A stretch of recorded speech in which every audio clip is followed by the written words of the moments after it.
It's over 9,000!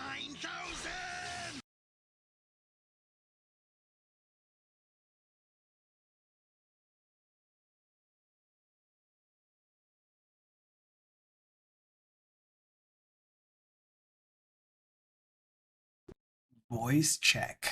Voice check. Do I have a voice? Kind of seems like it. Not much of one.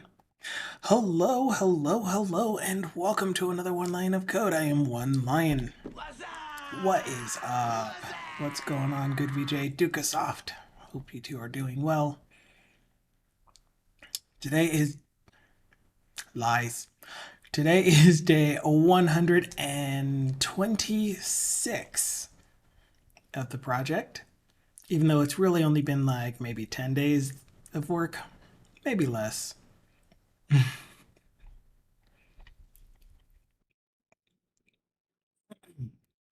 I don't even have Visual Studio open. Got him! Got him!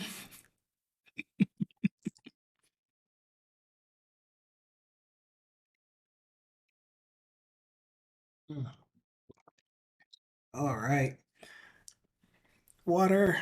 More water, please. We will absolutely drink the water.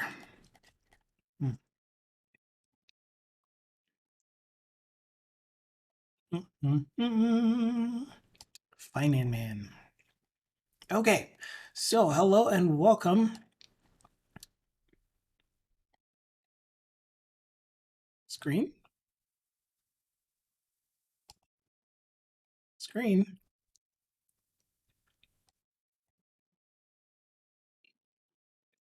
I tested my display earlier.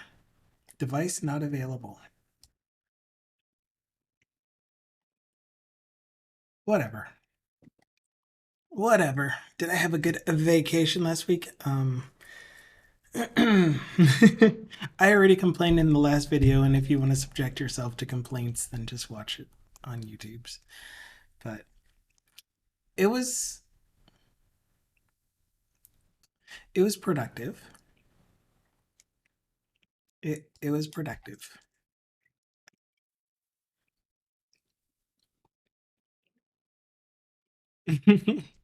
It's the truth. I don't argue. I just explain why I'm right. I wish I could be that cocky. I'm not. That's why I wear shirts like this, because they say things that I can't say or I'm too afraid to say.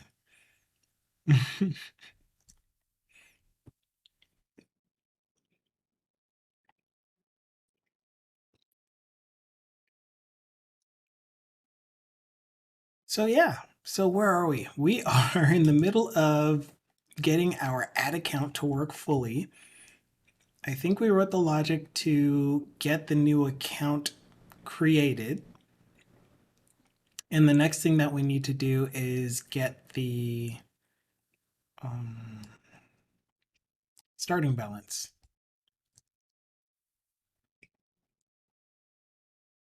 And that's what we're doing next.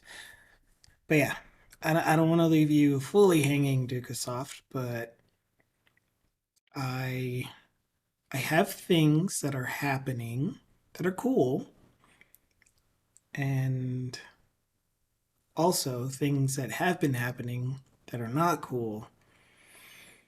And so I confronted my project. Confronted is such a bad word. Makes it seem so confrontational. I had a discussion with my project manager about it, and oh man, did that leave my nerves shaky.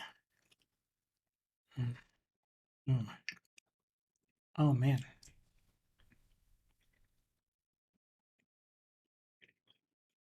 So yeah, still recovering from that. And also, I didn't feel like I got fully caught up on stuff that I was hoping to get caught up on. One of the main things that did happen was uh, I think it was last week. I'm pretty sure it wasn't the week before because I would have told you on stream, and I don't remember saying this on stream until last week, until Monday. But I could be wrong because I have a terrible memory. Um, last week, the I tried to start the car to drive it to the mailbox, and the car didn't start. I think I ended up not starting it often enough, and the battery died.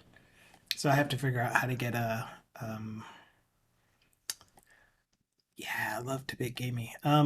Need to figure out how to get a mechanic out, and I still haven't done that. Pretty sure it's the battery. Could be the starter, but um, I don't know. I'm about 98 to 100% sure that it's the battery. Could also be fuses. That's where the 2% might come in. But I don't think fuses would cause the entire car to not start. I don't know cars. So just going to have a mechanic come out with the battery, replace it, get it sorted. All right. But anyway, we are going on to doing the next part, which is doing the starting. So if we hit an error at any part of our creating the account, then we would show a message. If we didn't hit any errors, we would be here, and we're lurking on Simple Game Dev's stream right now, as it is. Wait, what?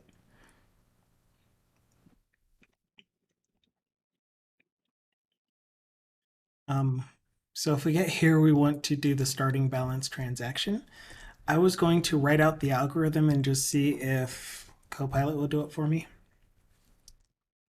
Use the transaction, excuse me, service to create the initial deposit.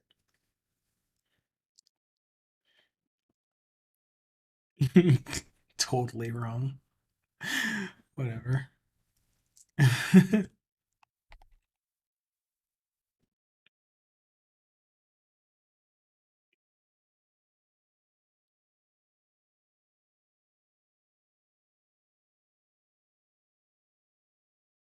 Was it entry view model? I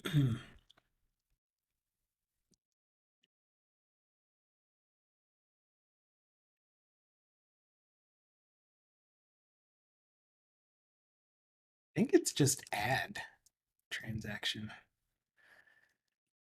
And this is a new deposit entry view model.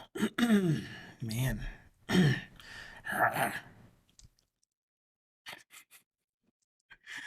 Oh, my throat. So we would have gotten a response that is a account entry view model. And that account entry view model should give us, I don't have the ID in there. Okay. My name is in Simple's game now. Yeah, I put my name right under yours because he was in the room and he was putting someone else's name in there. He was changing it to Comic Sans, I think. And I was like, hey, you're in the room. I may as well redeem some of my, what does he call them? Existential crisis. And so I did. And I was like, hey, Dukasoft's name. I want my name right under his. Do the thing. And then he did. And so my name is right under yours. It was cool.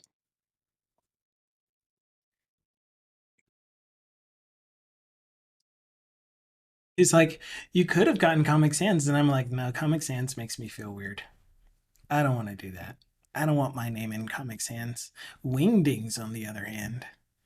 And then he started brainstorming some more ideas on what he can do for redeems to put stuff in the game. And he came up with some pretty cool ones. I was like, you know, I would like for my name, for the plaque that my name.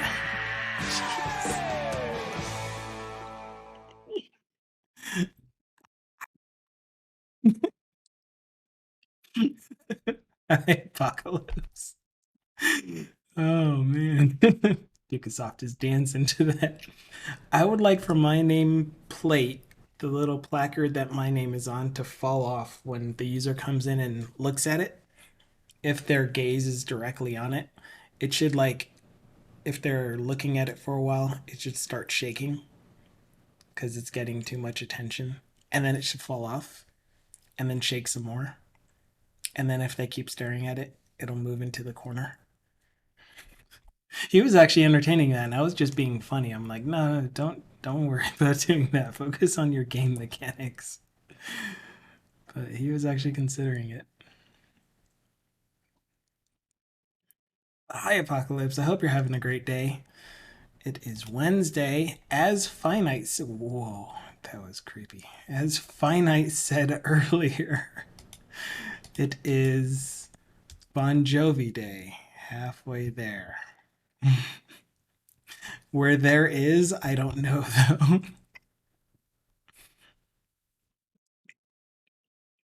You can tell I'm also lurking on Finite stream. Excuse me.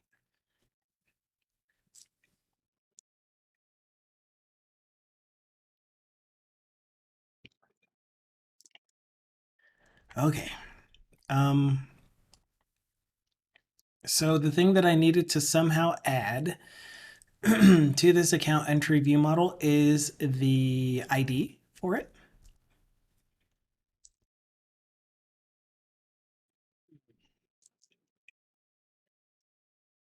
Not required. Public int ID. And the reason that I want the ID here is so that after we successfully save, then I want to be able to have the ID available to assign to this account ID here so that I know which account I am depositing into.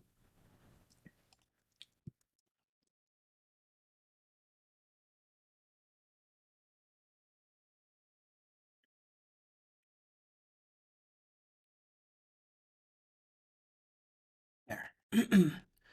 Something about the response was null, and we expected something, I think. We don't need this one. We just get the errors. Oh, right. That was one of the cool things that we did on Monday. We created an add errors overload that took an iResponse model, and then we just took all of the errors, exceptions, and validation failures. And the reason that I used an interface there instead of just this response model base is because we have two different types of response models. We have the response model base that can use a primitive if it wanted to for a key. We have a response model, which is a response model base that uses a model class, so non-primitive, as the data. And then we have a response model of T return object T key, which is a response model base of T key. And so since I'm going to be providing any number of these as the thing that we want to copy the errors over from, and it can be a different model type even or key type, then I wanted to use interface to do that. Oh man. Okay. Oh.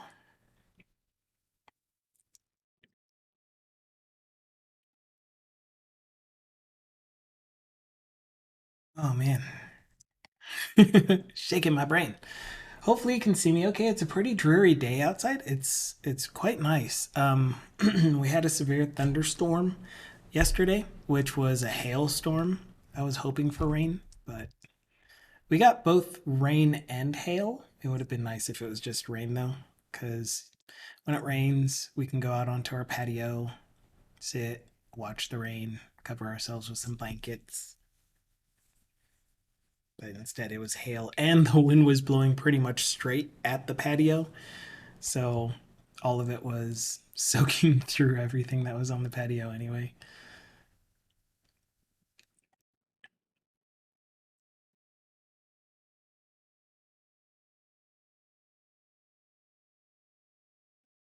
What? Why don't you like this? Double cannot be turned into decimal, neither can I. Okay. Fixed. It's now a decimal. Description is called Menmo. Is there a deposit reason? Yeah, there's a deposit reason that is required, I'm pretty sure. So we need to get the deposit reason for. Yeah, so that means that I also need deposit reasons.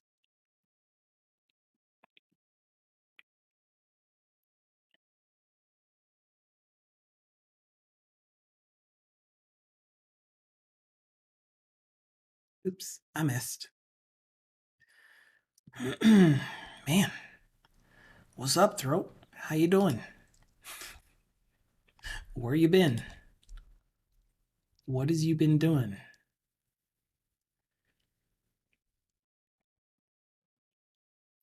Okay. Um, deposit reasons. Where first or default.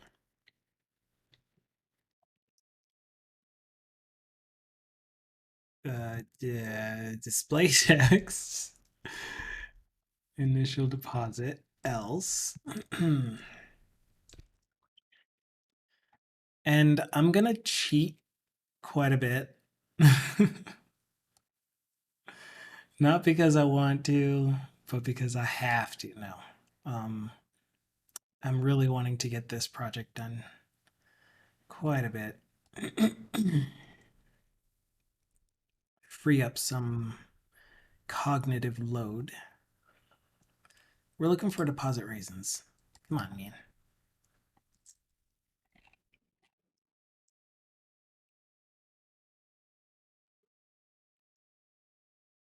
Okay. Starting balance.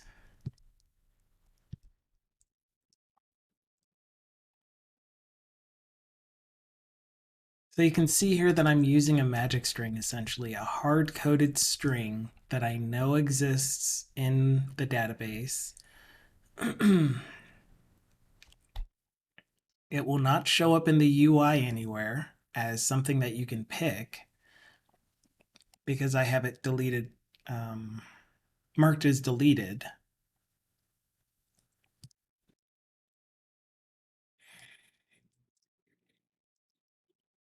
So I would just grab the, man. And it doesn't even look like the ID that it gets is the same every time. So what would happen if we scaffolded the database and then we added starting balance and all that stuff and it got a different ID? How about we just make sure that deposit reasons is not null and that starting balance does exist. Otherwise we get errors. Let's just do that.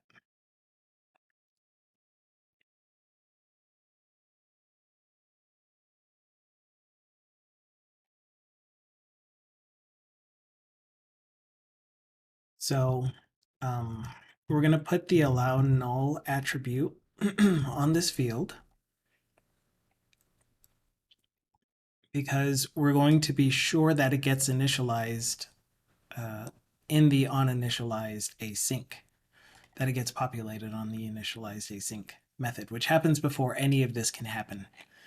And so you won't be able to get to here unless uninitialized already happened once at least. So we can be guaranteed that deposit reasons is populated.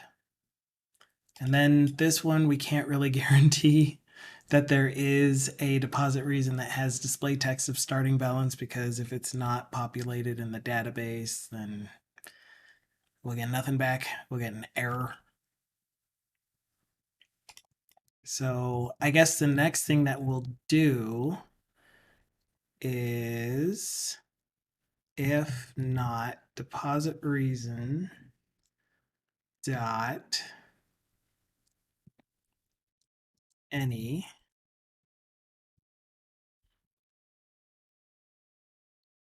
display text is starting balance.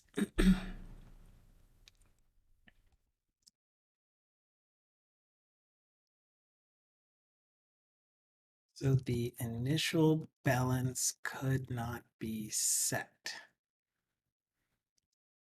I have an idea.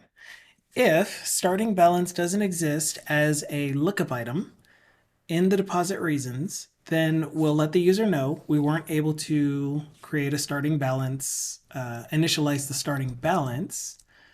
And then we will ask them to please, if the starting balance is not 0, please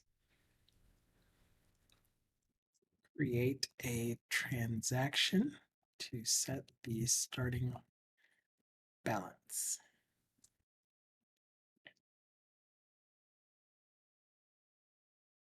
Please manually create a transaction. Yeah. Okay, so that's a little bit safer, where now we are guaranteed to have a lookup item called starting balance. Deposit reason called starting balance, I should say.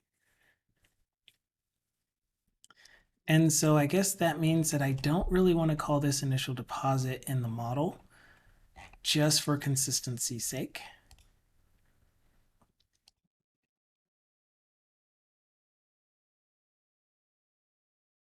Oh, and I wasn't calling it initial deposit anywhere except for in this comment, and that's why Copilot.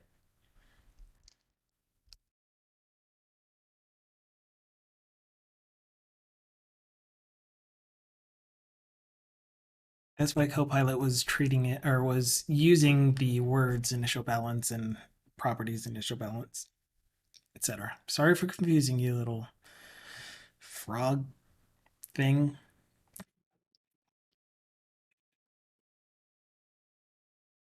Transaction date is actually going to be the account dot open date opened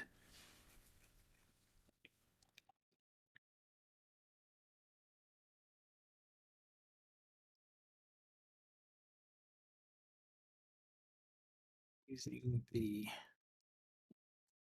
open.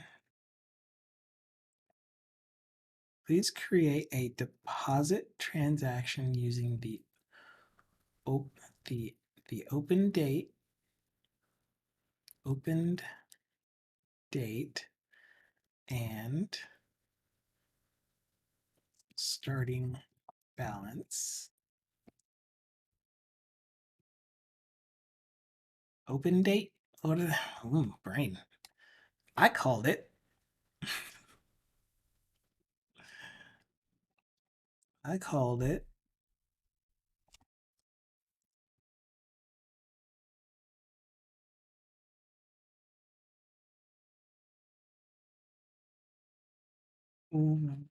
Was that always the that is? I was I was confused. This looks like this is what's auto-generated as the XML markup for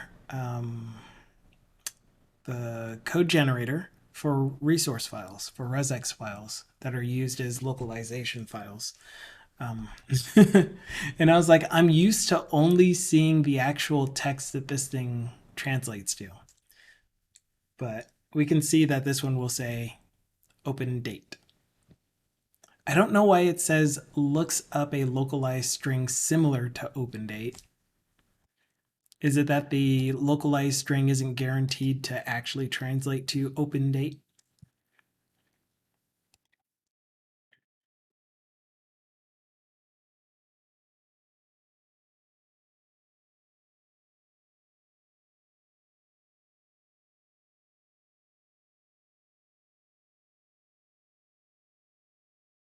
Okay. Starting balance, starting balance. Date opened.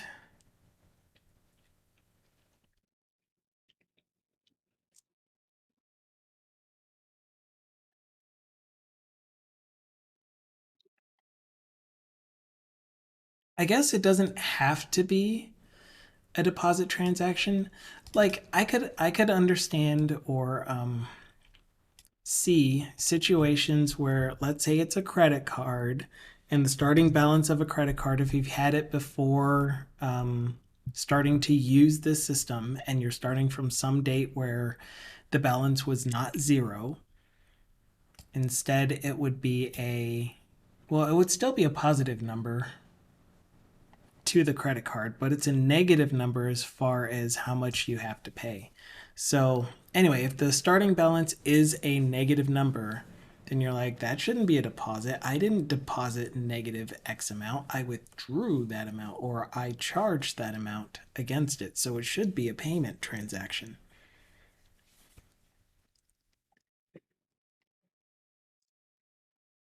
Like, yeah, I could see that. However, you can put negative numbers in your deposit because this is a special case. But if you don't want to do that, then don't do that. Do it using another transaction type, such as a payment.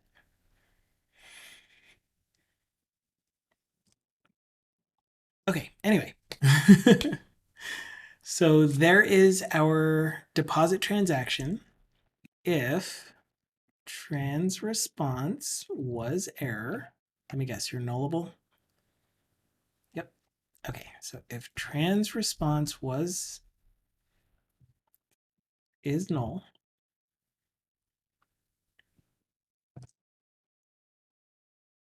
then we're gonna steal this.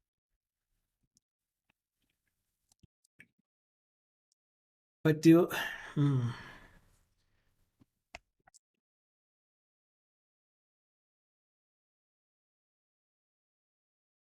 I still want to be able to close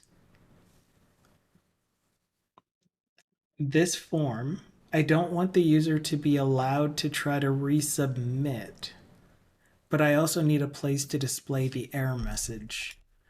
So the account was created, however, is that a semicolon? Semicolon, however, comma, the starting balance could not be set.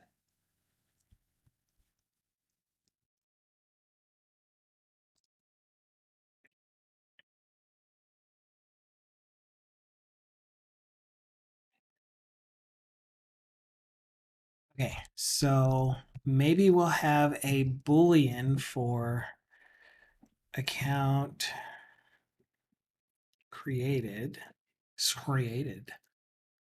That's how you pronounce that, in case you were wondering. Then we will be here with account created equals true. And we will disable the save button, submit button, push button. Oh, man.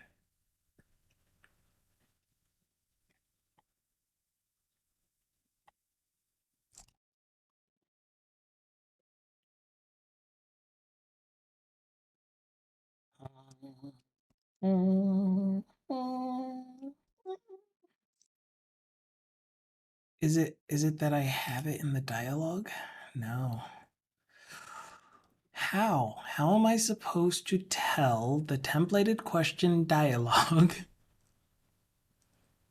that the account was created successfully, but there were still errors, and that it should disable the submit button, because the submit button, the save button, is in the template, in the parent component of this form.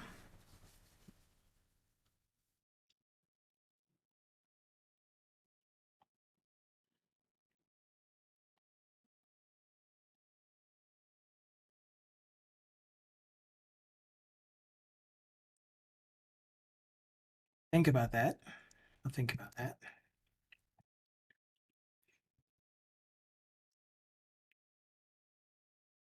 Count entry response was error. Send a fax. Oh. Oh. Perfectly logical.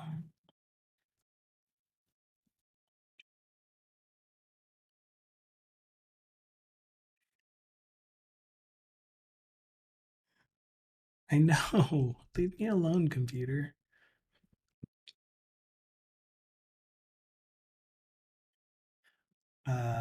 Render error as HTML.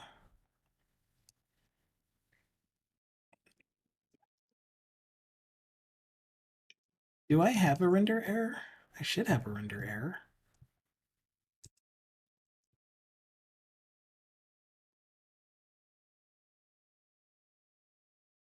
Yeah. I don't know what I'm doing. Okay. I think what my brain just came up with, the reason that I was moving so slowly there and all day long, was because I was thinking about what I could do, and I think, huh? What was I doing? You were doing this, right? Right there. Thank you. Um, the thing that I would like is a parameter public event callback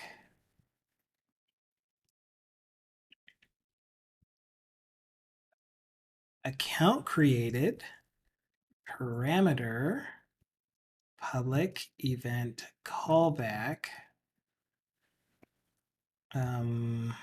Gosh, how do I want to do that? iResponse model. Now that I have an iResponse model, that's cool. I can use that and say encounter on errors encountered. And then I'll send the response model so that the errors themselves can be sent to the calling to the parent object or whoever is listening to that.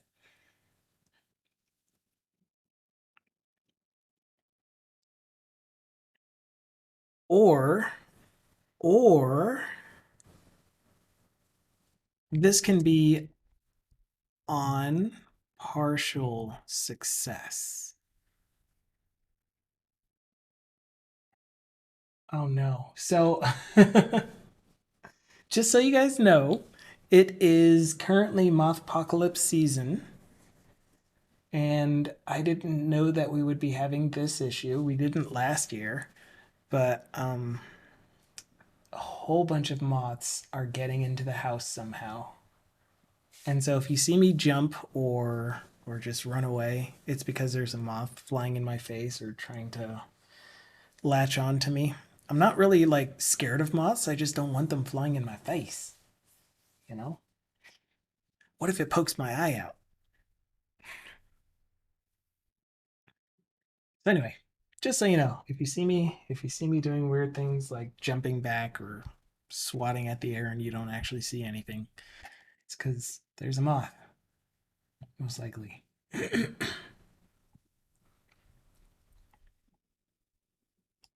Really need to figure out where they're coming from, though.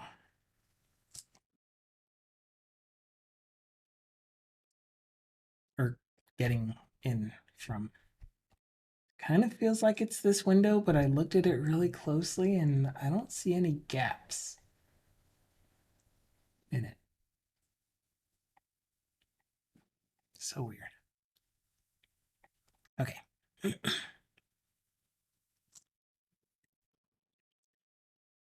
So I'm going to do an on partial success versus an on success.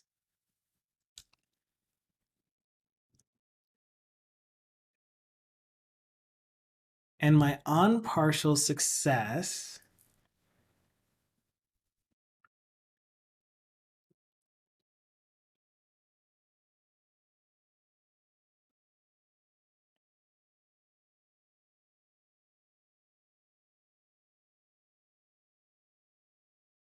will, come on, brain. Hello. Hello. So on success will give back the actual account itself that was created. So that will be an account entry view model. And that's what this thing is going to give back. Nope, that's a deposit.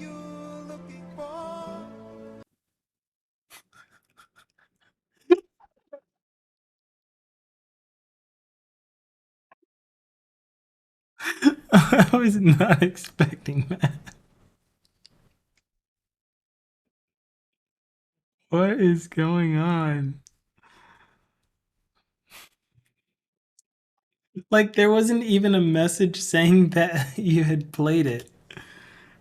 I had to look at the OBS monitor and be like, what's going on? Lionel?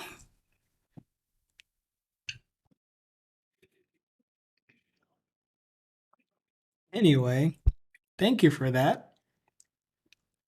I think that one even cost bits, so thank you so much for the sheer bits thing to play the sound alert for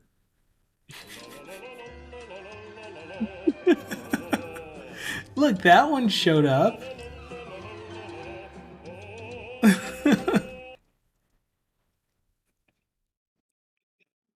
Oh my goodness.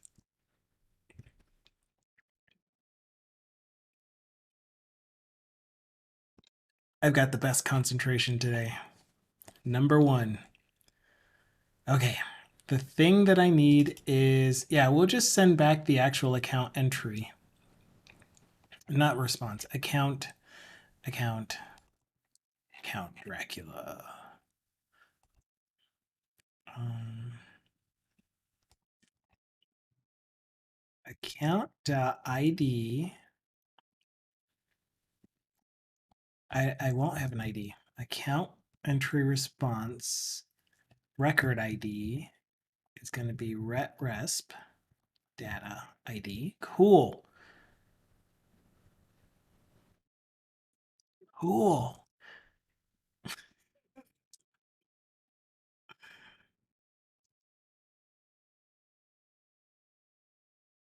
Okay. Okay.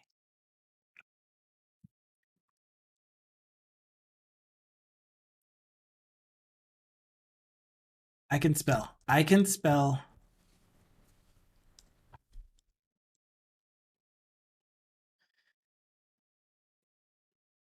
Okay. Okay. Okay. If we are here,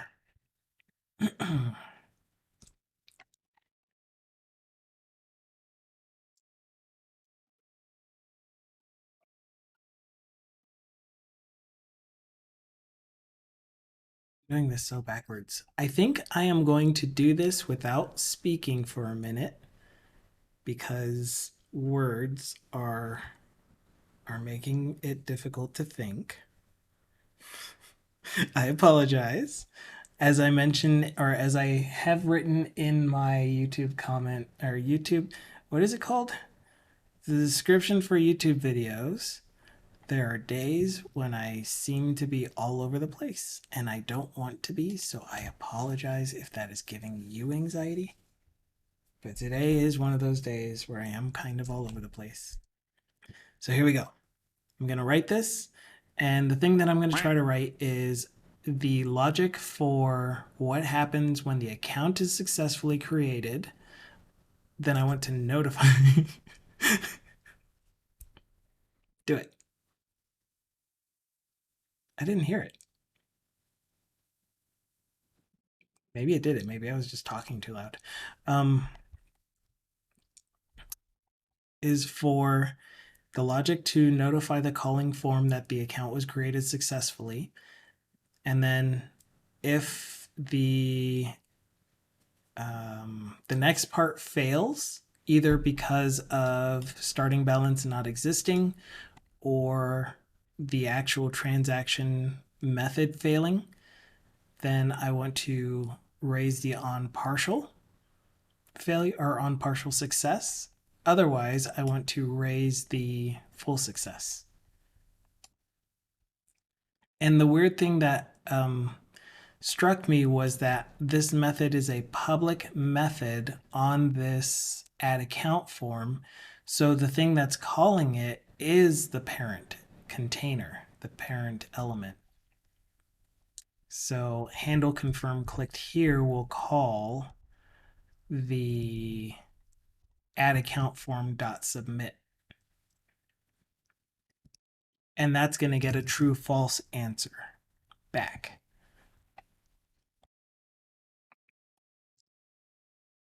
Okay, so account created is true at this point.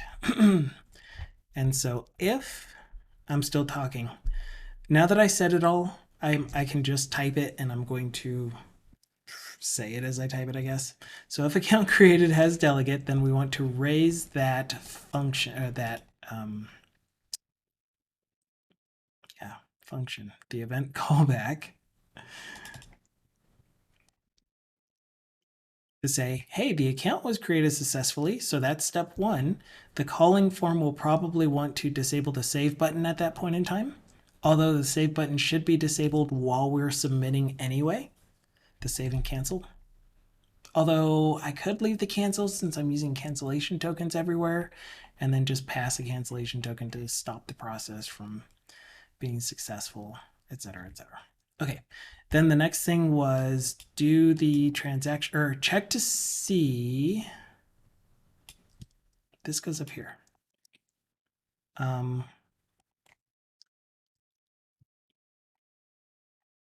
Check to see if deposit reasons has a starting balance. If it does not, then we added an error to the account entry response, and we're going to, if on partial success has delegate, we're going to raise this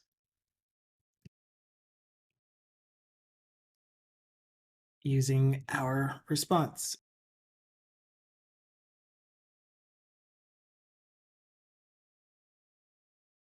Excuse me. My head just exploded. It's okay. And then I need to go way up here for just failures in general. So if on error, I don't have an on error because I decided not to use it. Instead, it would just give me a false. This is not Seta's channel. You can't scare me with that stuff.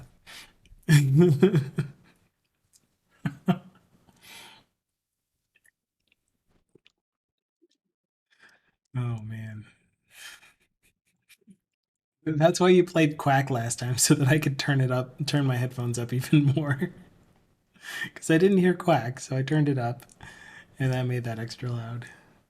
Mission failed. We'll get them next time. Next time.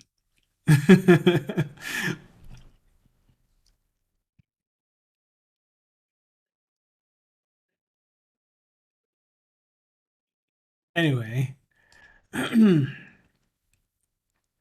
Oh, my nose. Yeah, if I didn't just sneeze super loud, that probably would have scared me.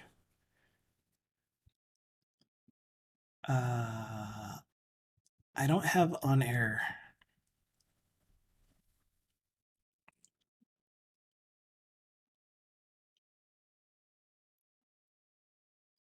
And I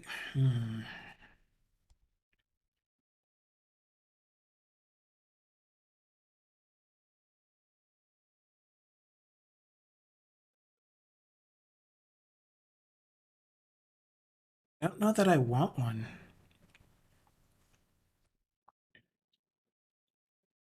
But if I'm returning a response model on partial success,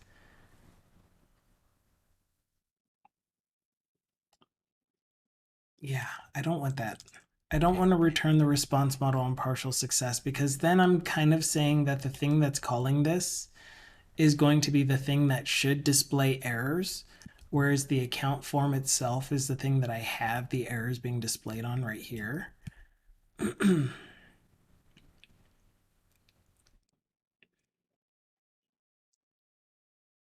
Yeah, so I'll just return false.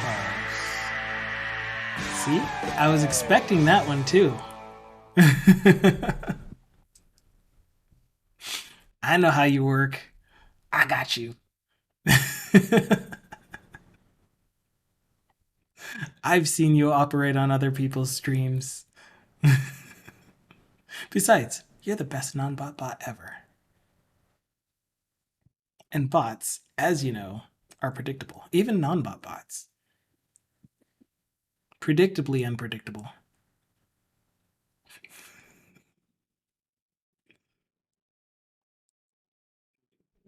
You did succeed though. My brain is totally blank.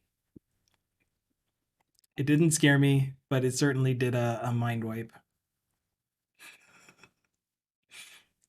I'm getting rid of. Are you able to cease thinking on command? No, not on command. Just when you play really loud noises.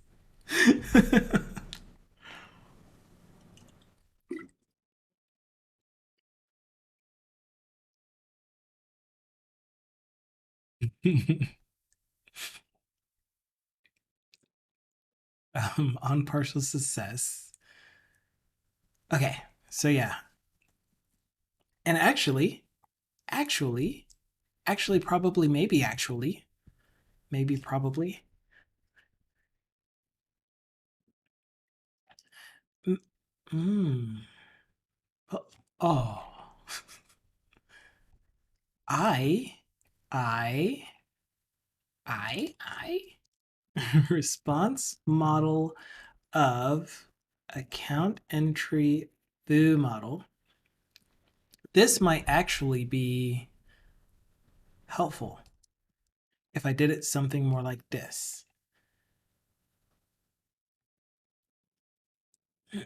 So u equal new on initialize will set the return the model data equal to the model that we're using.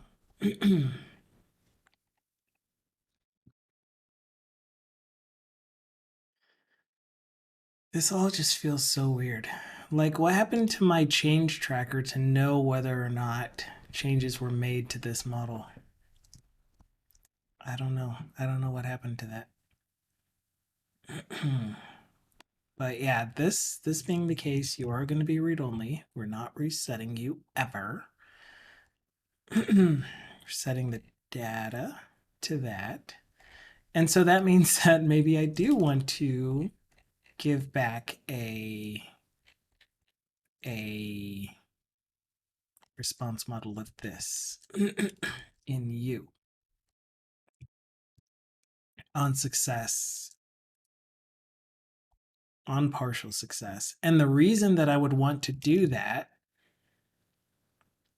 is because maybe the calling form will have extra things that it needs to do to the account entry view model. For example, let's say that I didn't want to requery the entire account lookups. Instead, I just want to add into my lookup list state the account, which I am doing. Oh, this is so messy.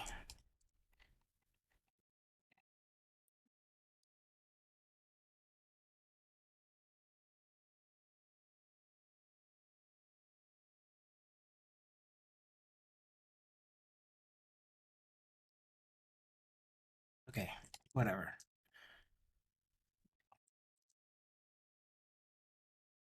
On failure, on success, and on partial success. We'll just do that. We'll just do that.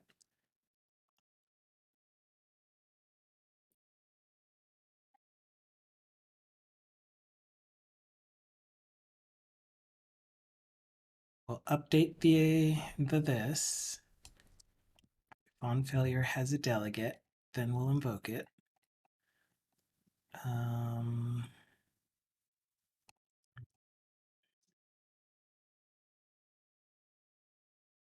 Underscore account dot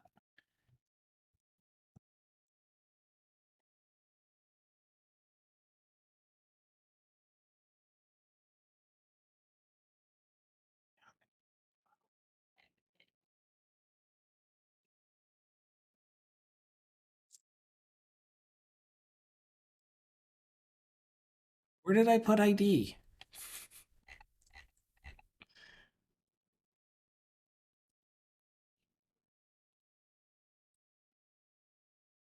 What do you have an ID if I didn't put the ID in account entry view model in my wallet?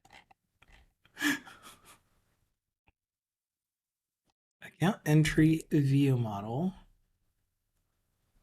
Huh? Are you just an account view model? Is that what?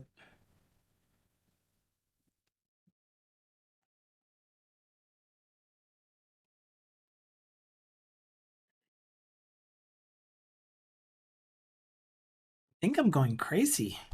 So here's an account entry view model that has an ID, and here is an account entry view model that does not has an ID.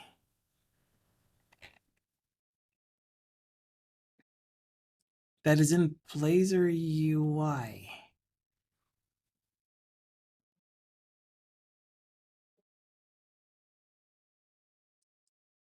Is that possible?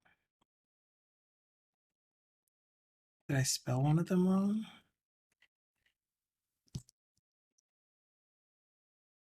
Okay. I'll copy this. We'll get rid of this. Back to the form.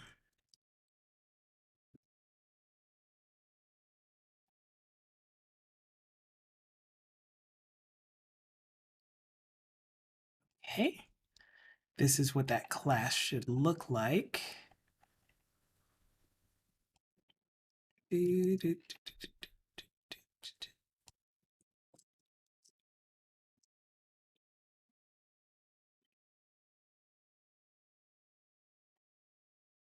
Okay, didn't look too different except for the one field that we changed from a decimal to a double.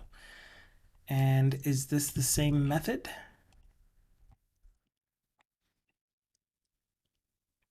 Looks the same to me.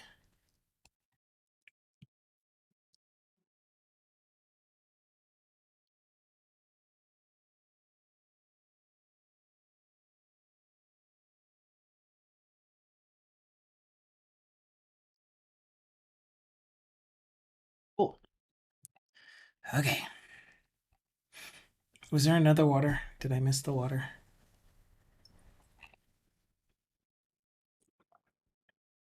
What did I just delete? Okay, I deleted the other thing.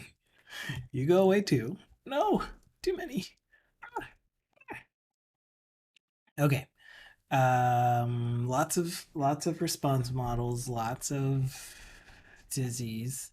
So ID equals ID. You have an oh, you don't have an ID. Dot data dot ID. Dot data is not null.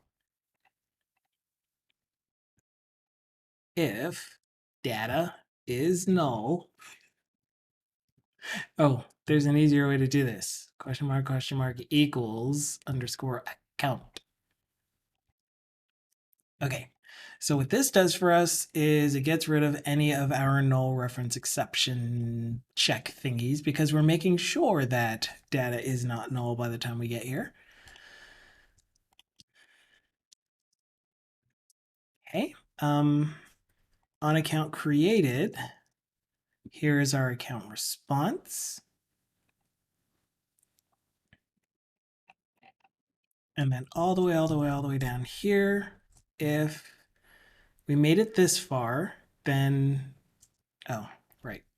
If we made it this far and trans response was not error and account entry response was not there, then this will be successful and we will raise the onSuccess function and pass to it that and then return true. Okay, good, good, good, good, good. So one last thing is this one here, which is if, not if, wait, yes, if on partial success has delegate and raise that.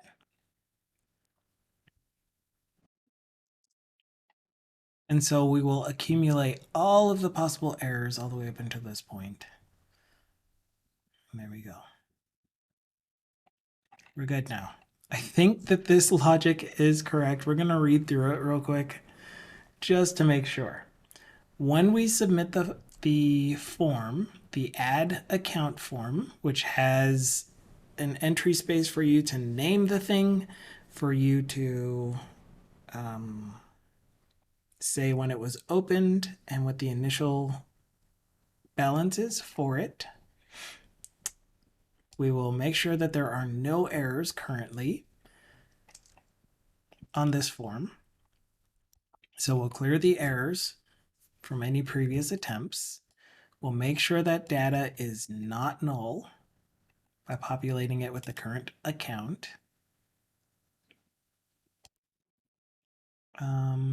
If form edit context is null, then we also want to return false. Do we want to raise the error here? I think we do.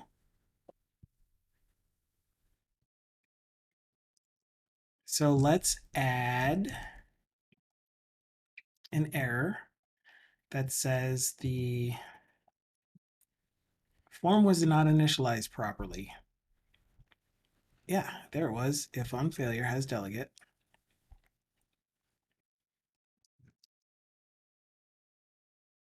I like that error. Thank you, Copilot, for helping me not have to think about that. Now, if there were validation errors, then we actually have a way to be able to add validation errors. So our account entry response dot add errors, and we should be able to use form edit context dot get validation messages. I thought that there was a way to get the validation errors as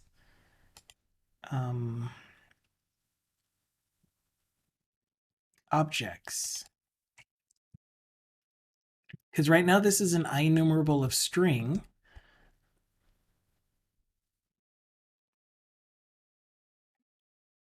Which this is a list of strings, so whatever, two string.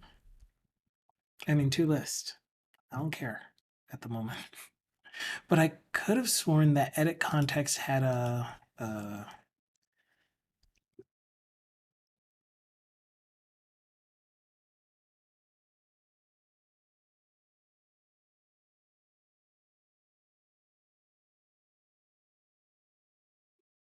an actual object type. And we can see it here in add errors or in validation errors. Validation failure. Is this just my own? Oh, it's fluent validation. fluent validation is the thing that has the validation errors. Maybe I want to do that here instead. We'll add fluent validation later. So for now, we'll just create them as regular error strings.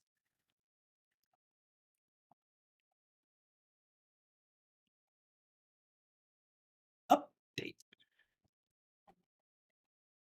Cool. Then same thing. If on failure has delegate, await on failure.invoke async. Okay, so here's our model that we're going to use for our create. We're going to try the create. If that failed, then notify the calling form that it failed. So this is if for some reason the return response is null, which it should never be. 404 zoom and redeem not found. What?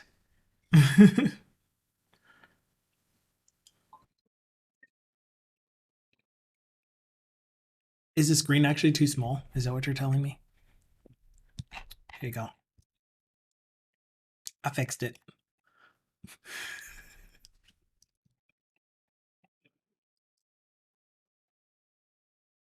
Much better, thank you. So there should never be a case where retresp is null. And I think the main reason that I have nullable response model here is because the HTTP requests, I don't know. I honestly don't know why I have this as nullable. I don't think it should be. Oh, this is good. We didn't actually do the implementation on the client side or the server side. That's okay though. Ignore that. So yeah, I honestly think that all of these nullable values for our response model can be not null, non-nullable. So anyway, we probably won't have this one, but if there was any kind of error that happened when we tried to do the HTTP request, or if we're using server, then the actual server-side request, server-side method call, then we will accumulate those errors and then not accumulate, I guess copy them into account response and then notify the calling form failed and then return false. Otherwise, if it was successful, we will have an ID from our new account and we'll set that into our underscore account. Maybe I'll do underscore account, which is going to also affect the .data since it's the same object, but this just makes it more clear that we're updating the actual account object. And then account created is true. If it's listening for account created events, then we will notify it of account created events.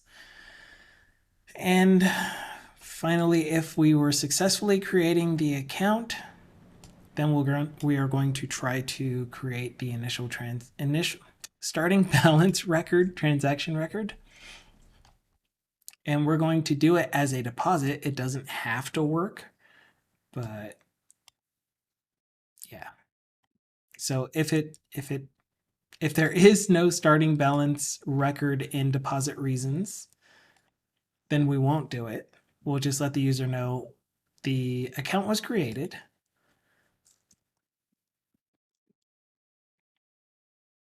The account was created successfully. Semicolon, however, comma.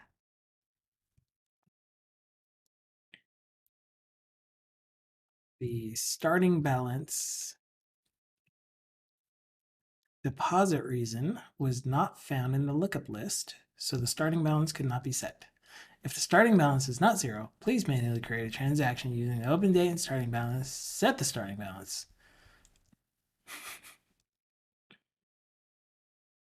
You may close this form whenever you want. Then we will notify the parent partial success, and we will also give it the response, and then return. We're going to return false because what I'm planning on doing from the caller is checking if submit, then close the form. Otherwise, display whatever we got back from one of these methods, or not methods, event callbacks.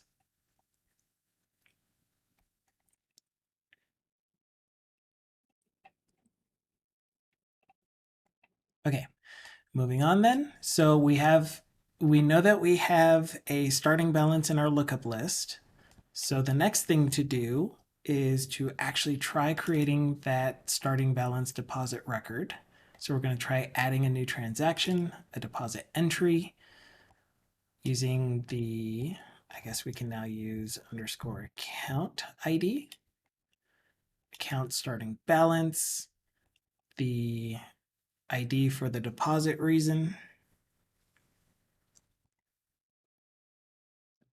and the memo of starting balance, and then transaction date is going to be the date the account was opened.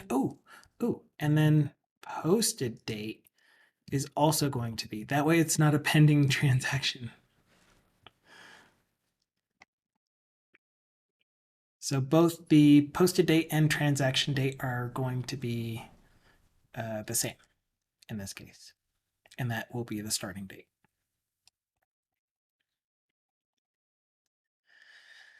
If that response was null, which again, we're probably going to get rid of this because none of the responses should be null, then we're going to notify it was null. There was an error. Otherwise, if the response errored, so the attempt to create the new starting balance transaction failed, then we're going to add whatever the failure messages are to our response, say it was partially successful by this point, and then return false. Otherwise, if we made it all the way through, it was successful, and we will say, hey, it was successful, here's your response. Go you! And then return true. Okay, so let's go ahead and fill in the logic for the calling form.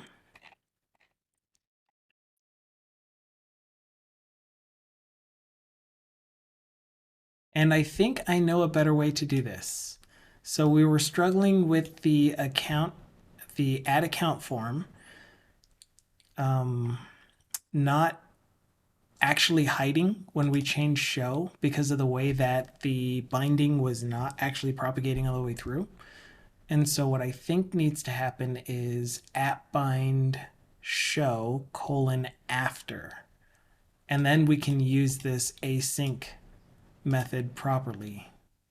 Because right now we have it in the setter of a full property and using async methods in a void non-async in a synchronous method, which setters can only be synchronous, is just spelling bad. It's just bad for you, you know? Okay, so we need a couple things. We need the reference to the form that we're trying to submit, and that is called an add account form. Account form ref.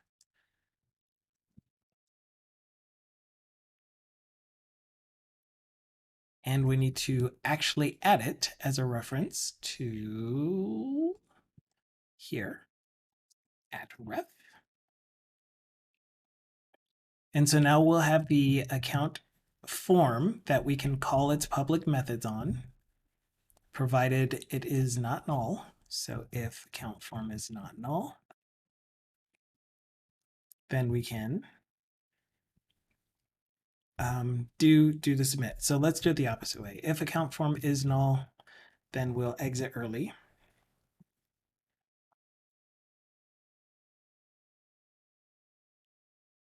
Oops. Otherwise, if not await submit, and you should be submit async because we've been trying to be consistent and have all of our asynchronous methods have the suffix async on it.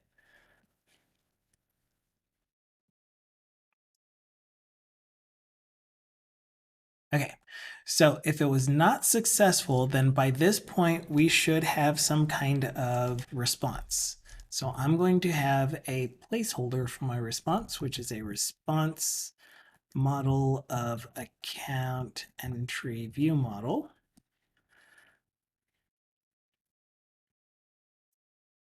That's going to be nullable.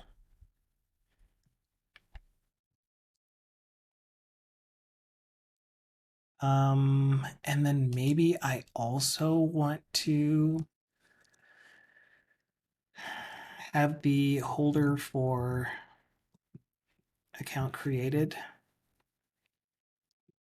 because we're going to disable again the submit button if account was created, which means that it was partially successful. But I could just do that by having a partial the event callback for partial success. So we can have a on account created, and all this is going to be is a delegate that says account created equals true, which means that confirm button disabled would be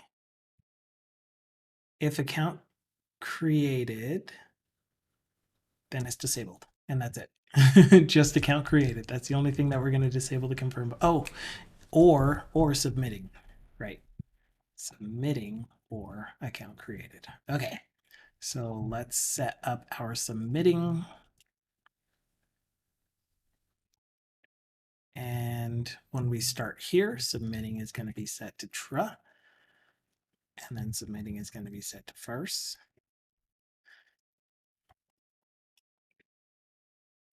Okay, so those are two things there.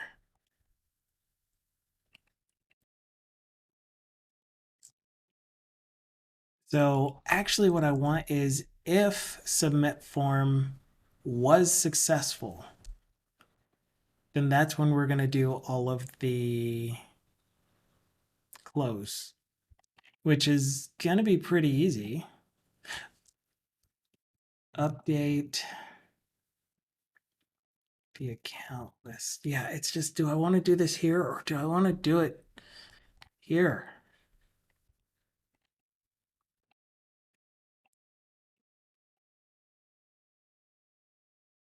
Here is our account. Right. I do want to do it out here. And the reason that I want to do it in the calling dialog is because this is going to do more than just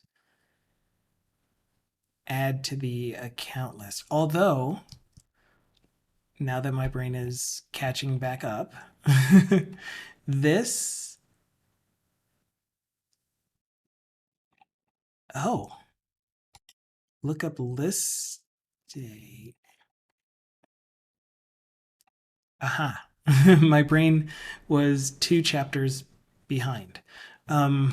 We used to have the add account in the lookup list state. Yes, exactly.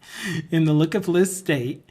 And when we had it in the lookup list state, the logic was to add the account after creating the new lookup item. And it's still there. It's just that it's going to be used for other lookup lists. So lookup list state dot create lookup item, which is going to do the lookup list service create item. If it was successful, then add it to the lookup item cache, and then tell everyone, hey, the lookup item cache was updated. So if there are any dropdowns that are using it, tell them to refresh their lookup list, etc. etc. But we are no longer using that here, because accounts are treated differently, they aren't treated the same as regular lookup items.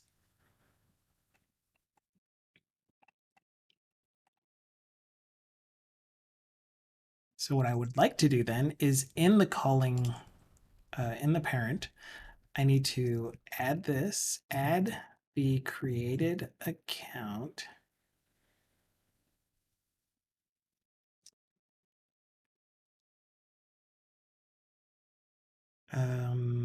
Success.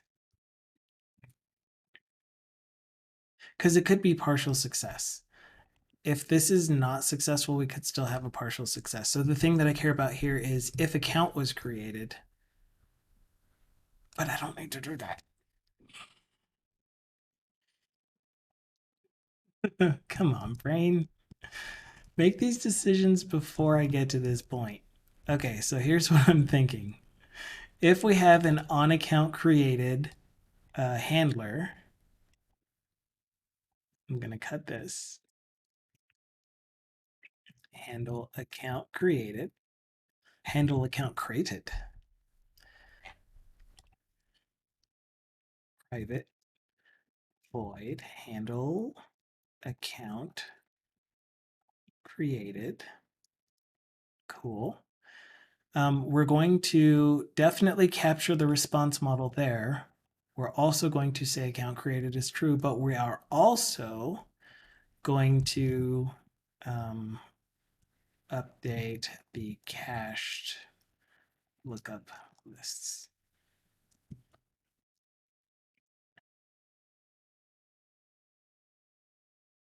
Which I don't have a lookup list state in here yet. Inject, allow null, private I lookup list state. No, not equals default bang anymore. I know that that's what the rest of my code looks like, but we don't need that anymore now that we're using the allow null. And I'm thinking of maybe just always having my inject look like this, my inject attribute, instead of having it as a separate one. Because right now it looks like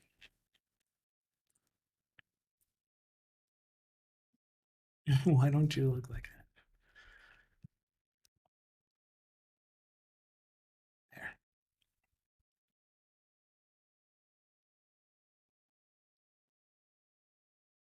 Missed one.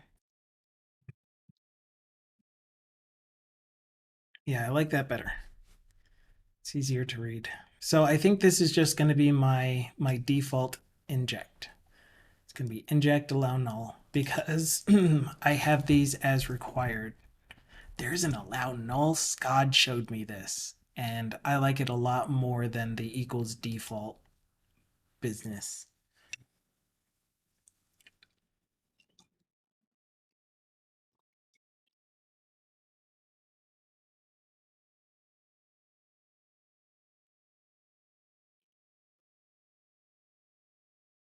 Okay. Count create. We don't need a count created to be tracked there anymore because it's going to be tracked in the parent.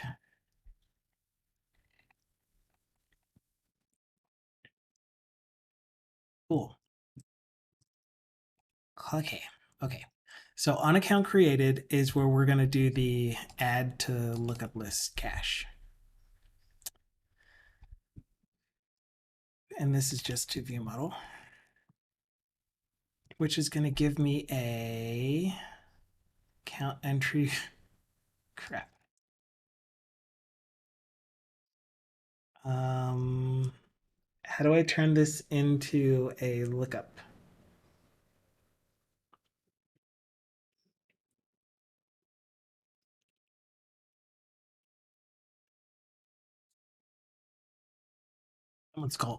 Someone called me. Someone called me, says Scott. I was just remarking on how helpful the allow null has been. Hello, coding Bino. Coding Bino? You can absolutely ask.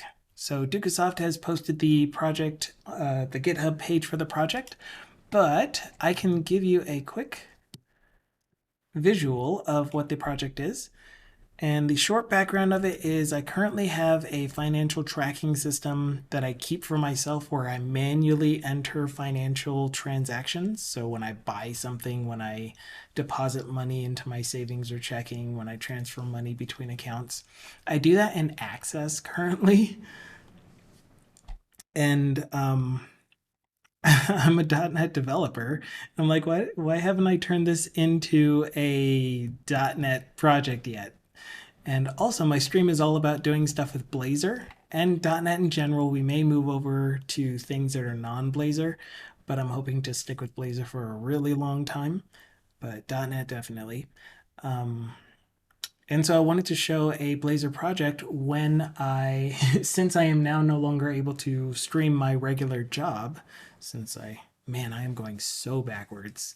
I used to work at a place where I could stream my work every day, my actual day job.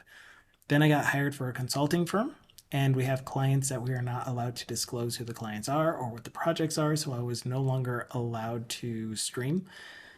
Not allowed to. I just wasn't allowed to stream. I can't stream those projects. Gosh, words. Um, and so I'm like, I still want to stream and I still want it to be Blazor. So I came up with this project because I already had my own financial tracking system that I do in Access, and I would love to be able to do this using a Blazor web app. It's already connected to a SQL server, so that was easy to transfer over. Tax estimator, heck yeah. We're going to get to that. But here's what it currently looks like. Right now, we're going to look at the Blazor WebAssembly hosting model with a hosted API. But I've also created a Blazor server version of it and a MAUI and a WPF version. And we will be creating a UWP version because I think we're going to be able to use the UWP version on a HoloLens.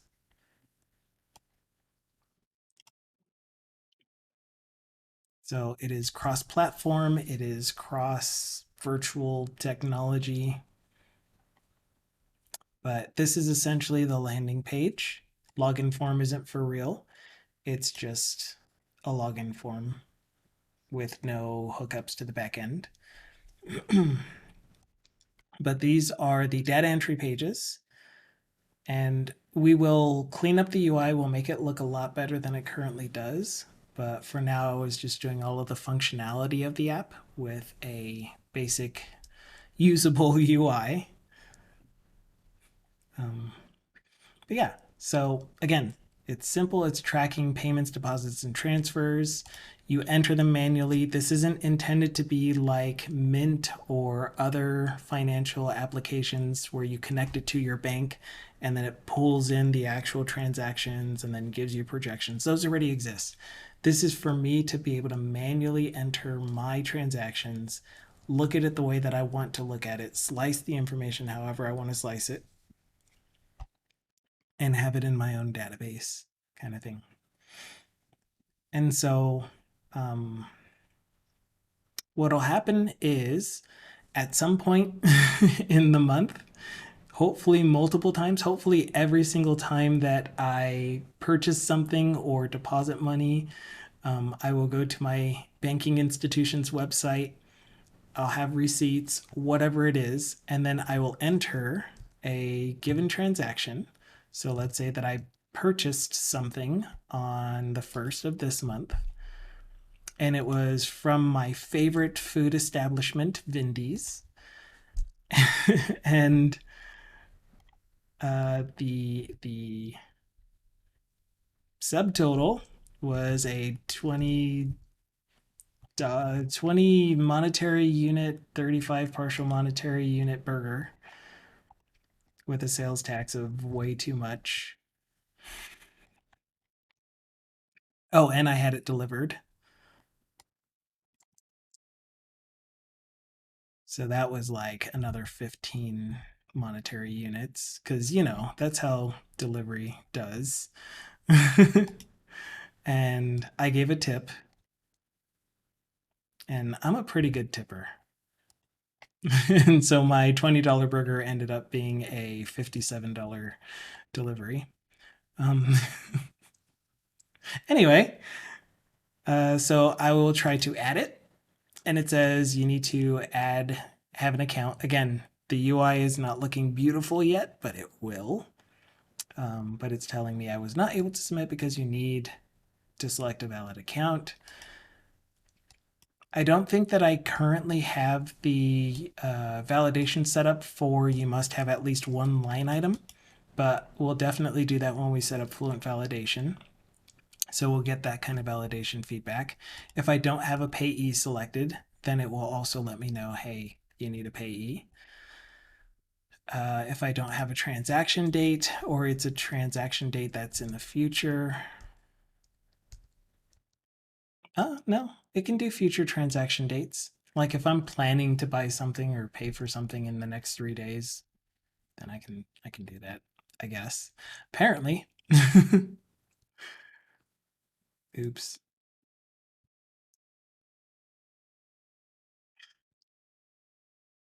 Okay. So anyway, we have a valid account selected. We have a transaction date entered and all of our payment details. Then I submit it. So we can watch here for the account, for the Jedit charge account to have a charge against it. And these parentheses means it's a pending balance. So if I don't have a posted date, then it's going to be pending. And so you saw it show up. It showed up down here in this list immediately, and it's pending. We can change the pending status by putting in a posted date. Let's say it posted on the 23rd of the previous month, and it's like, you can't do that. It can't post before the actual transaction date. It says this message here. And I'm like, oh yeah, you're right. It was actually, I meant to type the 2nd of this month. Except that I can't type the year. It's like, okay, you can do that. And then it'll update here. It's no longer pending. This will be the actual available balance, essentially, is what you're seeing here, or accumulated balance for all transactions, including pending. Clicking on the actual account name here gives you just the transaction history for that account, and on and on and on. You can edit values. You can say, actually, the delivery fee was only $5, 5 monetary units, and 23 partial monetary units. So I want to update that, and it'll update, and the balance will get updated here and everywhere. You can edit just the line items directly. You can change the account that you paid from. It's just all of it. We got all of it working. So now what we're working on is being able to add new accounts to this dropdown, add different establishments that you want to pay to. We might even need a different UI for setting up your pay tos, the people that you can pay to. Line items, be able to maintain that list. For deposits, you have the concept of deposit reasons. What is this a deposit for? Is it a regular paycheck, income, state tax?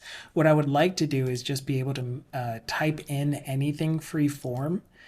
And if it doesn't exist in the list, then create a new deposit reason for whatever you typed. Same thing with payee. And it'll pop up a dialog that is like, this is a new establishment, please enter the category and however you want to slice the data. So deposits are obviously coming from some outside source into one of your tracked accounts.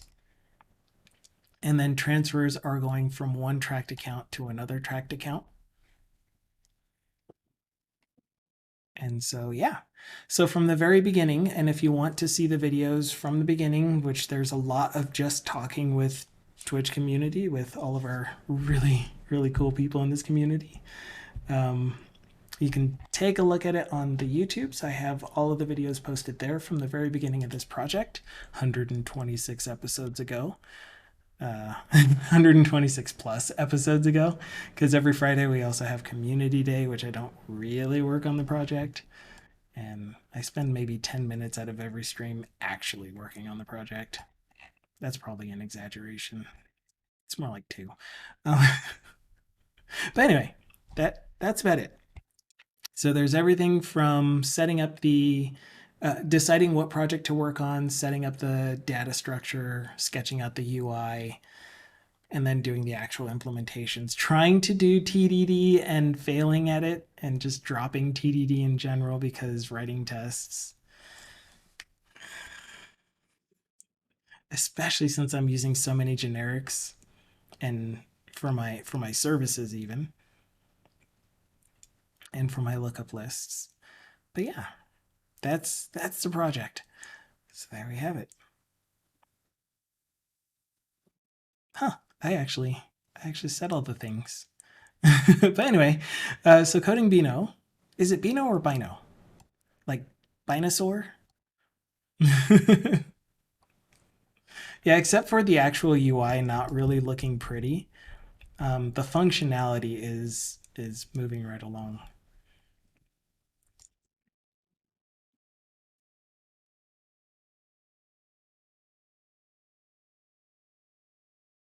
Okay, nothing I need to see there. Bino. Okay, I will do my best to remember it. So coding Bino said that is right. That ties up so hard to what I'm doing right now. Awesome. What are you working on? Inquiring minds would love to know. If there is anything that you feel like showing off for it, you can do that here in chat. You can do it in our Discord, where we have a ton of really, really, really cool people that are just, they're so cool, so supportive. There's our Discord link. And on Fridays, again, on Fridays, we have community days, which are days where I invite you guys into a Discord voice channel where you can speak during the stream. We can have a discussion about whatever you feel like discussing. And yeah, just have fun in general. Live coding has been the predominant voice lately for our community days, but everyone is welcome. Everybody. So hi, live coding. Yeah, I know the feeling. Like the project that I'm working on for my work product is a WPF desktop application that uses Blazor as the UI. And so there are a ton of things that I'm like, this is really cool. You got to see how this works. And so I kind of make a similar thing, like especially when I run into issues. One of the biggest things that I ran into was if you use a Blazor WebView component or control in your WPF app, the combo boxes won't move with the window. The expanded combo box will stay in place unless you do some extra work to make sure that the combo boxes update with the window position. And I'll show that real quick just because it is so annoying. Like there are two things. So, just so you know, I did say that I have all of the project types. um, I did list off all of the project types, and those project types are WPF, Maui app, Blazor server, Blazor WebAssembly, but they're all using the exact same Blazor component library for the UI. So it's a Razor class library that is full of Blazor components, and I'm just using a simple Blazor WebView control and pointing it to, yeah, the app.razor component, which is pretty much the entire application. So I did that with the WPF, with the Maui, looks exactly the same. The UWP, I don't know what to do with it, but it looks like it's going to be the same. As long as it can use a WebView 2 control.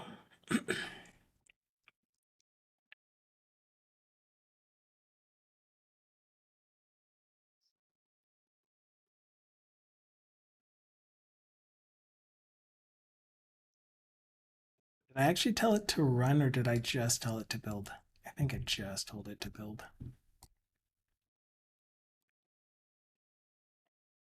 Debug. Start. I wish I wasn't allowed to show my work.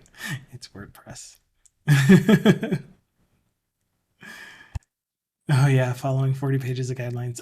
We have another um, community member who works at a bank, and he was able to start doing Blazor. But yeah, all of the I used to work for federal service, so it's pretty similar to working for a bank, um, where you have to do all of these rules, regulations, etc. So here is an example of one of the major issues that you'll run into if you try using a dang it. There's an example of one of the issues you'll run into, which is things aren't set up for dependency injection. That's my guess of what just happened. Excuse me. What was that crash just now? There. What are those?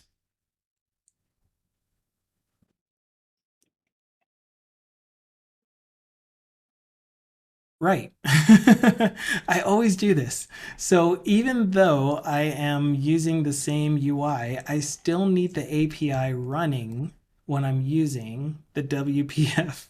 It's the same API backend. Duh.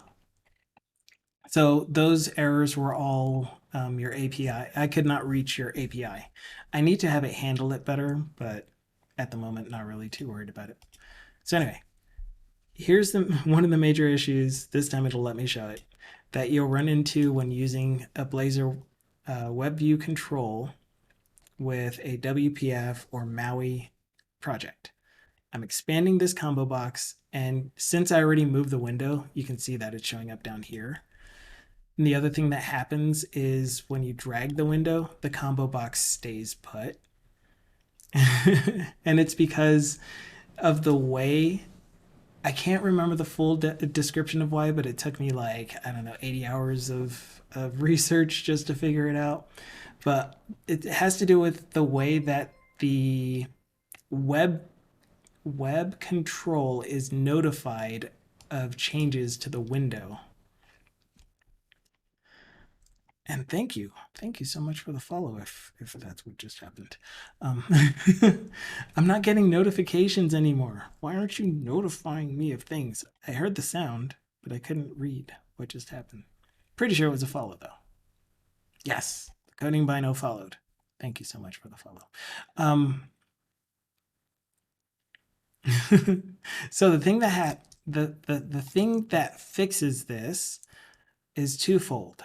The first one is whenever you start moving the window, so this is on location changed of the main window or the window that contains the web view control, I'm using a shared class that both the Blazor UI can see as well as the rest of the app to say collapse select list. And what that does is it invokes an event on that class. And the thing that's listening to this event is in main layout. So the main layout for my UI portion of it is listening for collapse select list. And then it does this thing where it uses JavaScript to collapse any active select lists. So now what'll happen with hot reload working correctly. Hi, Zotra Lord. Been a minute. I hope you're well. Is as you start moving the window, the select list will blur and then refocus if there is an active select list. And that way I can still have it be the active element on the page.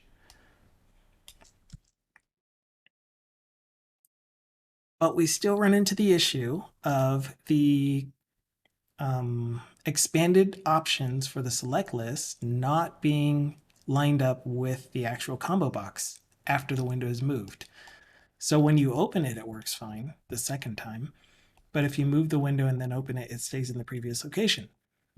And that's because we need a way to tell the Blazor WebView control that the window has moved. And so what you can do is reach into the WebView 2 control, underlying control of the Blazor WebView control and tell it to update the window position.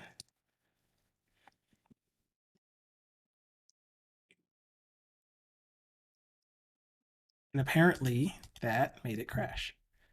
Thanks for that.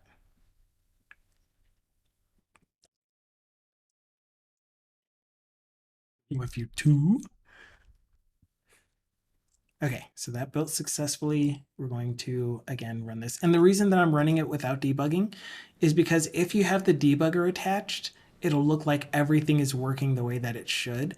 When you move the window, the combo box goes with the window, and that's just an artifact of the debugger slowing down the UI enough that the UI has time to know I updated. And the underlying Blazor WebView control also gets notified in time. But when you're running without the debugger attached, that notification doesn't happen automatically.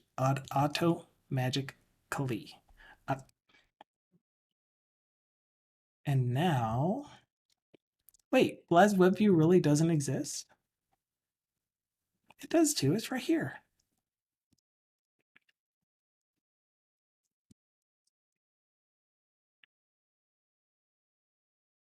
It says Bill seceded. Why are you still red squiggly me?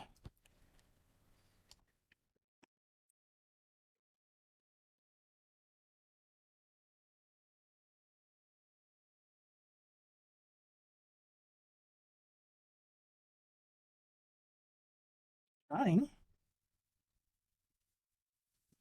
Anyway, point is that if the application eventually launches, you will notice that the combo box dropdown moves with the window, or not moves with the window. When you expand it again after moving the window, the combo box will show up in the right place. What are you even doing? I bet you the file is in use because it didn't close properly last time. What's the name of this app? Finan Man?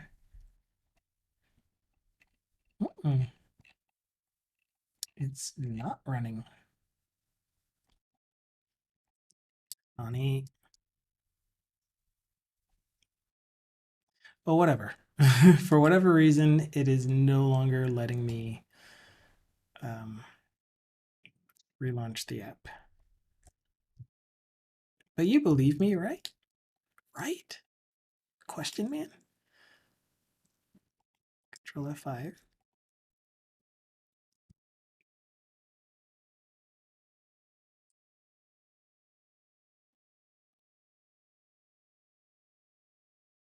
Here, how about if we go into bin release, not release, debug net 7 exe. No, just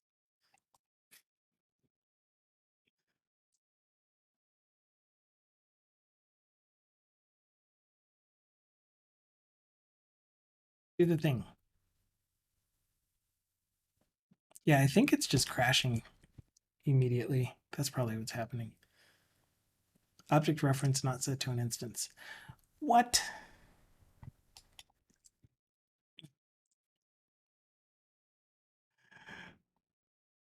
I don't have a clue how that's crashing. And it was trying to also launch the Android version. So because I also made this a Maui project, it targets mobile devices as well as Windows desktop. Or it could also target Mac OS, but it is also targeting Windows desktop. So anyway, bunches of stuff that is just being a pain. Control C. So let's finish up the last little bit that we're working on, which is as we add an account, we are creating the new starting transaction for it, and we're letting the parent decide how to add the new account to the lookup list. Yeah, that's what we've been working on. So for my lookup lists, you'll notice here in my network that when I navigate to this page, it gets those lookup lists like this. But once it gets them, it caches them into the lookup list state. So the next time that I get a lookup list, I can just reuse the same list of values. So here, account is on every single page, at least one account dropdown.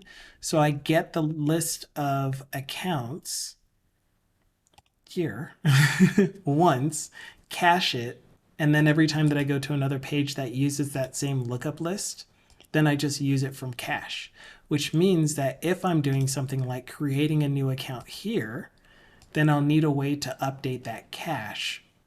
Otherwise, I'll say, give me all new accounts and then add them to cache, which is probably what I'll do now that I think of it. So because accounts is a lookup list, one thing that we get with account is last updated, which defaults to, it should default to datetime.now.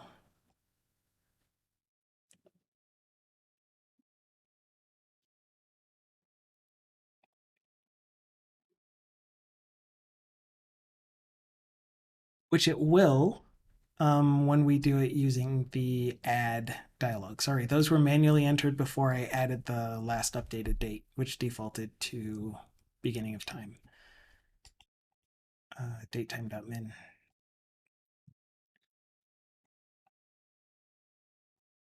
Yeah, so let's take a quick look at deposit entry view model just to make sure that actually it wouldn't be in the deposit entry view model, it would be in the actual transaction, not deposit entry, the account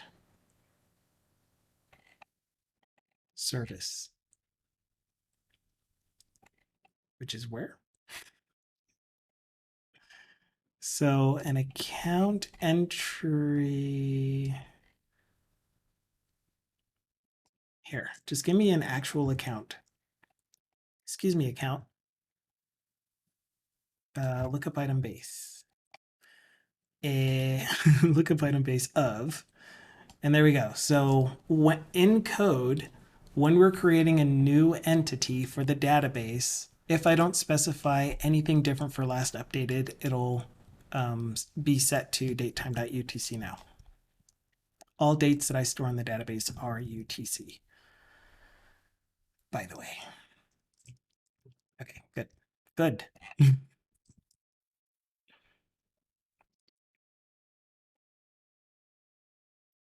So then, in our parent component, the one that contains the add account form, we've asked for the account form to submit. We're listening for the account created event. And when the account created event happens, we're setting account created to true. We are updating our current response model so that we know what stage we're on. And this account equals true. We are keeping that because we are disabling the submit button if account was created successfully, because there is a possibility that the starting balance transaction request fails. And so we will come back to this screen. We won't dismiss the dialog unless it's fully successful. But if it failed after creating the account, then we'll see the message on there that says the account was created, but we weren't able to set the starting balance. If you want to set the starting balance to something other than 0, then manually create a transaction for the date that you opened the account, kind of thing. But we don't want to be able to resubmit the same account add account request. So confirm should be disabled. And so I guess just to be doubly safe, we will also not allow this method to run if account created. So if the user somehow sets the confirm button to enabled and they click it and it is able to send the to trigger this handler, then I'm still going to exit early and say account was created, so we aren't going to do anything.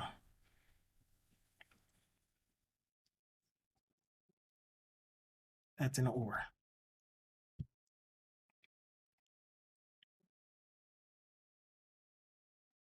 Cool. So then, yeah. So we are at this point where we're trying to add the new account to the lookup item cache. The problem is that the thing that we got back was an account entry view model. And we need to turn that into the account entry lookup item, which is a lookup item of account, like the actual database entity account.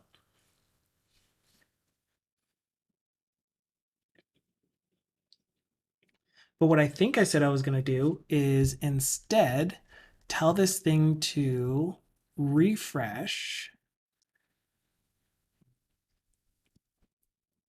list async, and the list that it's going to refresh is going to be of type lookup item view model account. No, just account.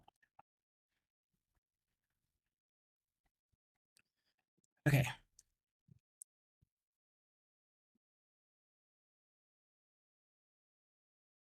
Generate.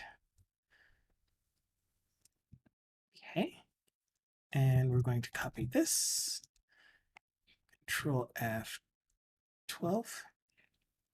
And so as you can see, I like to use generics quite a bit. And so these methods, since all of my lookup items look the same, oh, it is account lookup item view model. Dang it.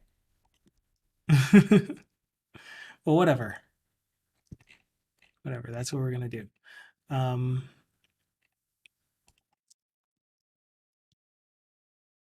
Gosh.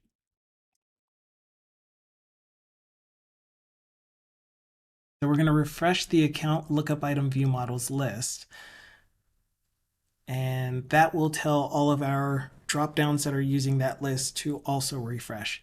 And the refresh is going to be give me all lookup items of that type that have a last updated date greater than or equal to the most, or sorry, greater than the most recent lookup items last updated date. Does that make sense? No? Good. Good.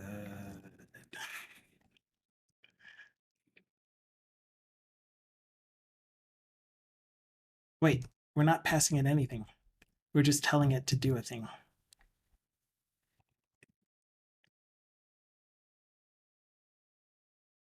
Okay, so then the actual implementation will look like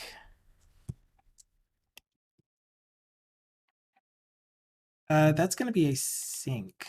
So you need to be a task. I forgot to await it in my here, which makes you a task as well.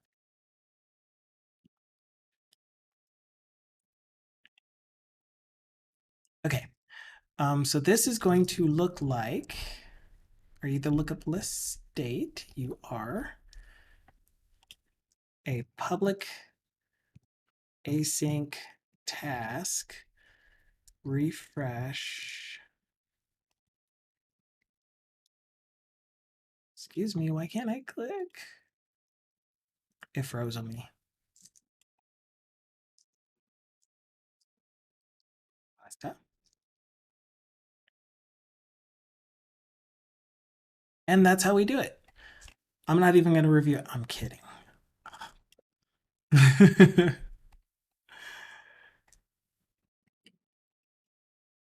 We're going to do this. And we're going to get the response. Cool. Cool. Check it out. We're going to say whatever T lookup item is what we're going to run.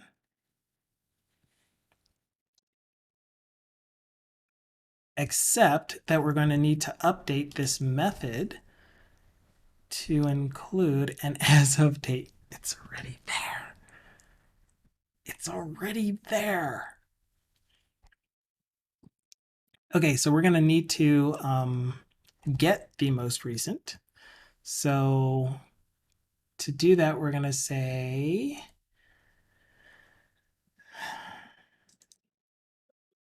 var most recent updated is our lookup item cache of type that max last updated date.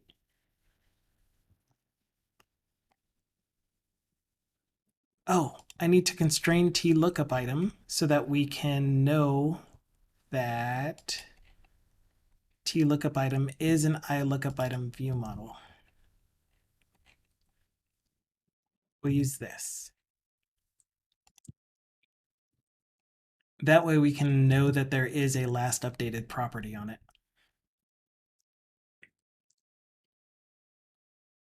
Awesome. Okay, so we get the most recent updated date. And we're going to use that in our request.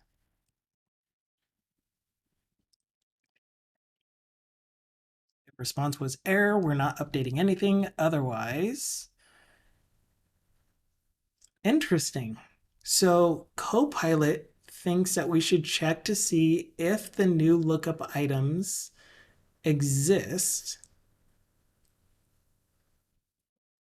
Wait, this is actually removing, like clearing the lookup items. Yeah, no.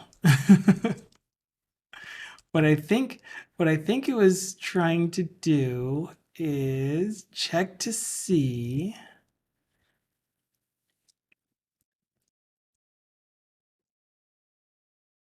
Yeah, which items we got back that don't exist in the list so that we can add them to the list, as well as updating any existing items. So maybe that's what it meant. So var existing items is going to be our response. What are you freezing for so much? So if response.data, if not, response.data.any false.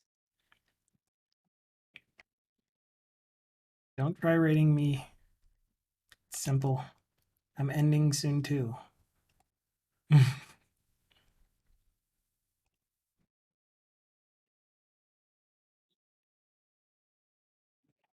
um, yeah, so if not response.data.any, and if data is null, then this will also be there are no items in response.data.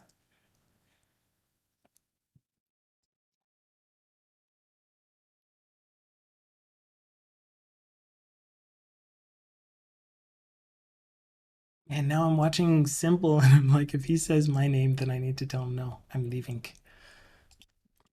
But I want to get this done. So exist items. Why is data still acting like it's null here? Like it may be null. Because this is an and again.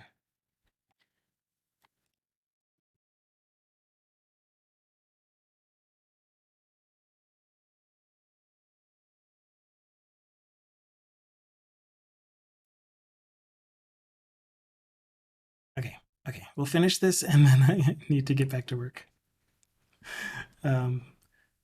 So we need to get, I'll write this out and see if Copilot will just do it for me.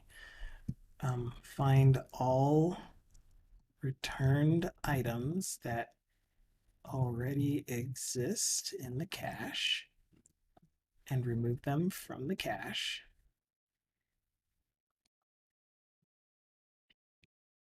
Add all returned items to the cache. That's exactly what I want.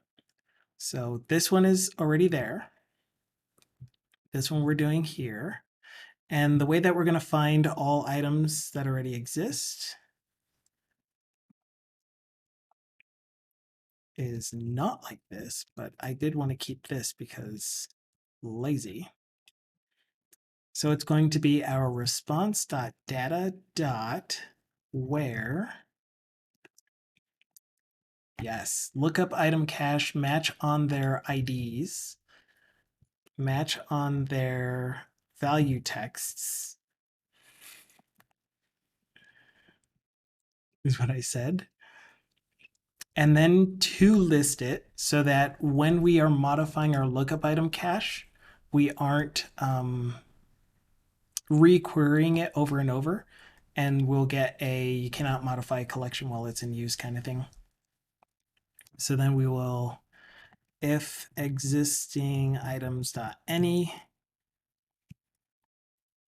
then lookup item cache. Oh yeah, we can also do it this way. Remove all. Thank you, Copilot. I saw it while it was happening and I'm like, oh yeah. Remove all where existing items any match on values. Otherwise, we would have to loop through every single one of our existing items and do lookup item cache.remove, lookup item cache.remove. And all that I'm doing here is I'm updating any existing items by removing them from the list and replacing them with the actual updated item that we just got back from this request. So first remove them and then add everything from the request. The thing that this does not do is removes, oh, which we don't have to worry about. I was going to say it doesn't remove items that were deleted. However, we do soft deletes. So what's going to happen is it's going to be an update where the deleted flag is changed from deleted to not deleted or the other way around if it gets deleted. So that should do it for that. That'll cause all of our drop-down lists to update and have the new account in it that gets created. So that's going to be this account summary. It's going to be this account drop-down list. On the transfer page is going to be both drop-down lists. I've got to stop trusting everything Copilot says. Man, one day it'll get easier. One day it'll get better. It'll give you some actual things. It'll stop hallucinating as much as ChatGPT. But for now, definitely keep an eye on it. There are a lot of really good answers that it gives, but sometimes it's like, use this property. It's like, dear sir or madam, nay. Why are you angry? Because the constraints don't match the interface. Frozen again.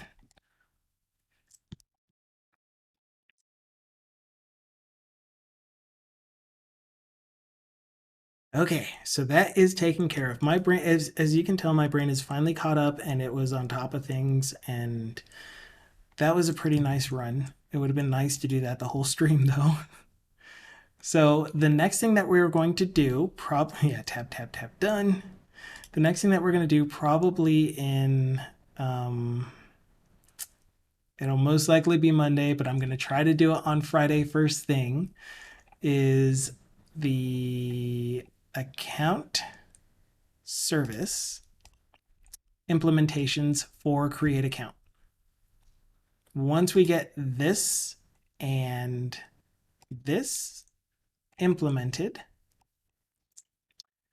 then we'll be able to test out the add account dialog, add account form, and make sure that everything is working the way that it should. But for now, since Dukasoft reminded me without meaning to, but with meaning to, I need to do a commit so that these latest changes are in. And actually, let me just make sure that there are no actual errors, that this thing is just that I didn't rebuild. Because I don't like pushing errors, you know?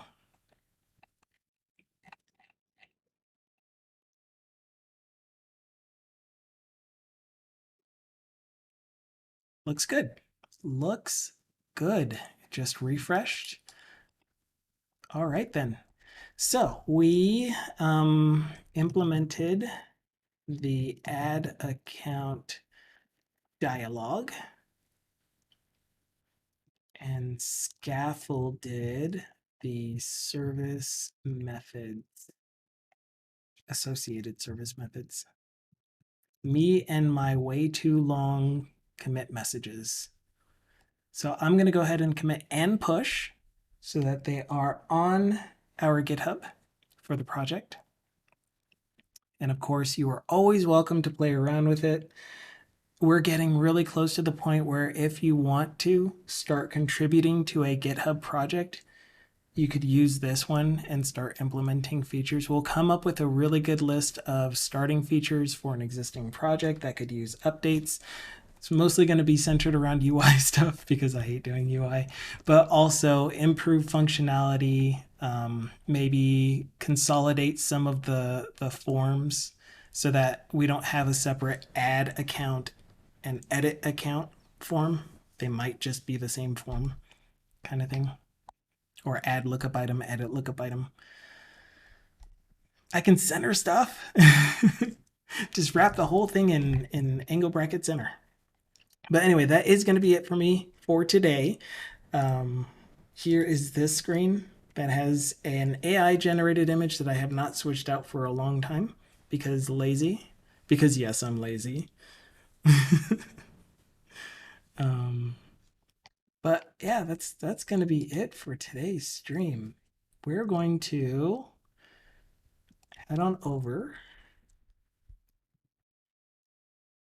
as I give my closing to a Unity developer, the only one that is on my followed list that is currently streaming, named Red Cabin Games.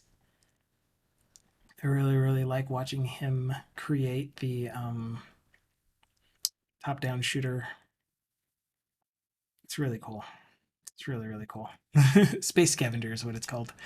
But anyway, I'll be back on Friday. Friday will be community day. So if you have any topics that you want to talk about, just either send me a private message in Discord or just show up and hop into a voice channel and we'll just talk then. I will be posting this video to YouTube no sooner than 24 hours after. Aww. Hello, Xcoding.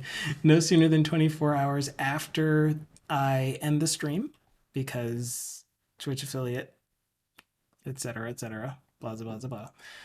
Hi, Xcoding. Bye, Xcoding. And feel free to join our Discord. We have a lot of really cool people. If you want to share stuff, we have show-off channels. We have shared any. We have a rant channel. Otherwise, if you want to ask questions or answer questions, we could also use people like you. All right. That's it for me. Ciao for now. Music, waving, microphone.